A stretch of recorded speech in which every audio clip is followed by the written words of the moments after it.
Ipanghugas mo ito sa iyong mga paa at ipanghila mo sa iyong mukha. Ito po ay makakatulong po sa inyo upang makapag-attract ng swerte. At hindi lamang maliit na halaga ng pera ang pwede mong ma-attract dito. Ito po ay nakaka-attract po or nakakaakit po ito ng maraming blessings at malaking mga halaga ng pera.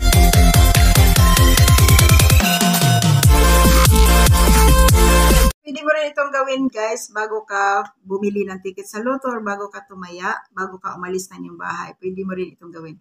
Kahit po sa mga business proposal guys, pag mayroon po kayong mga tao na kakausapin, mayroon kayong mapag-sharean sa iyo pong mga negosyo or ano pa man yan, pwede mo po itong gawin. Kasi nakakatulong po ito sa inyo upang makapag-attract ng swerte, makapag-attract ng pera. Po.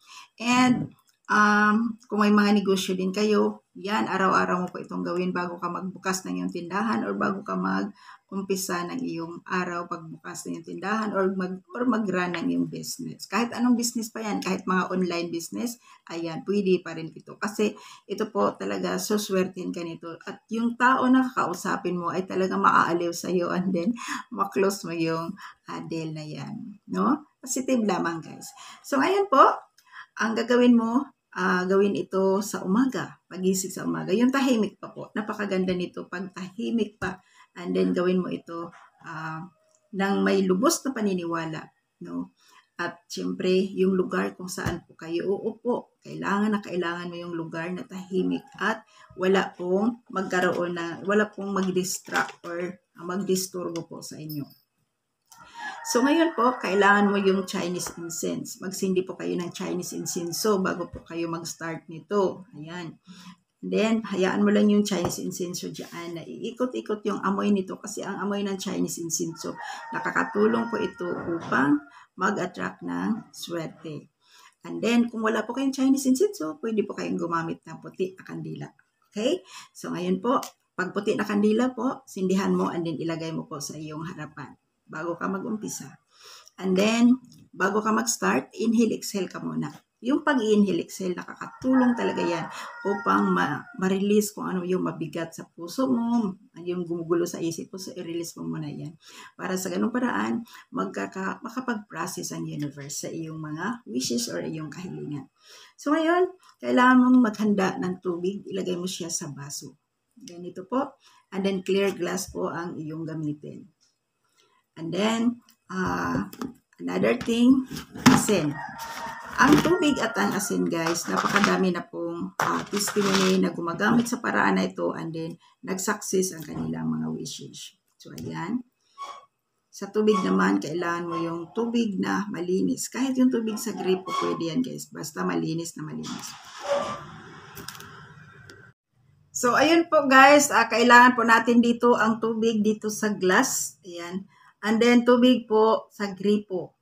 Kung may tubig ulan ka, pwede yung tubig ulan. Pero kung wala, itong tubig sa gripo. And then, guys, doon po sa mga kaibigan po natin na nakagawa po ng tubig o nakasave po ng tubig ng mahal na araw, yun, pwede mo yung gamitin po yan. And then, kung wala po, guys, yung tubig sa gripo, ulitin ko po, pwede na po yan. Okay?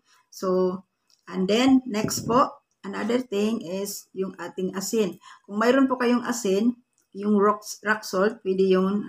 And then, mas mabisa po yung rock salt. Pero kung wala talaga, yung asin po na ginagamit po sa pagluluto, yan, pwede na po yan. No? Ayan. Kung sa rock salt naman, 7 piraso lamang po ang gamitin nito. Ayan. So, ngayon po guys, ilagay mo siya dito. Ayan. So, ngayon po, nailagay mo na ang asin at saka yung tubig, magkasama niyan. Hayaan mo na siya. Huwag mo na siyang i-mix. Hayaan mo siya kasi kusa namang matutunaw yan. And then, ang gagawin mo guys, mag-wish ka dito ng taimtim. Bago ka magbanggit na yung kahilingan, inhale, exhale ka ulit. Inhale, exhale. And then, pagkatapos, banggitin mo po dito kung ano yung iyo pong gusto po sa iyong buhay. Pwede mong banggitin, ako'y naniniwala sa universe. Ako'y naniniwala na ito po'y magdala sa akin ng kasaganaan, tagumpay, at success sa aking buhay. I claim it, I claim it, I claim it. I attract the abundance, prosperity, at tuloy-tuloy po na pasok ng pera. Pwede mong ganyan, depende po sa inyo. Pero guys, importante po, inhale, exhale ka muna bago ka banggit ng iyong kahilingan. Pagkatapos po ng iyong kahilingan guys, ito po, ipanghilamos mo ito sa iyong mukha. Basain mo yung mukha mo nito guys. And then, pati yung mga paa mo, mga kamay, mga braso. And then, ito po guys, ang natira po nito, pwede mo po itong ilagay sa iyong altar. Ulitin mo yung panghilamos po bago po kayo matulog sa gabi. Ito po, gawin mo siya sa umaga. And then, maghilamos ka, maghugas ka sa paa mo, sa mga kamay mo. And then, may natira nito, ang natira po ilagay sa altar. And then, ipanghilamos mo bago ka matulog sa gabi at ipanghugas mo sa iyong mga kamay at mga paa. Ito po guys, nakakatulong po ito upang mag-attract sa iyo ng abundance, prosperity at tuloy-tuloy na pasok ng pera. At mag-attract po ito ng kasaganaan, pagbabago sa iyong buhay. Kaya, bakit hindi mo ito subukan? So, no? Ayan. So, sana po guys, isa ka sa matulungan ito. I-try mo lamang ito. Kailangan lang, again, 100% yung paniniwala mo. Siyempre, samahan ito ng sipag at tiyaga. At taimtim na dasal sa ating mahal na Panginoon po. Kung ano yung mga pangarap mo, ipagdasal mo yan. And then, sabayan ng trabaho. And then, gawin ito. So, ayan. Maraming salamat ulit sa inyong lahat. Huwag po ninyong kalimutan. Comment down below. I claim it. And then, like this video. Share to your family and friends. Subscribe na rin po guys kung hindi po kayo nakapag-subscribe. Don't forget to hit the bell button for notification. Maraming salamat ulit sa inyong lahat at lagi po kayo mag-ingat guys. And if you want to know my business online, ilagay ko po yung Facebook link ko sa baba. I-message niyo ako directly sa aking Facebook. Maraming salamat ulit guys. Lagi kayo mag-ingat. Good luck po. Bye.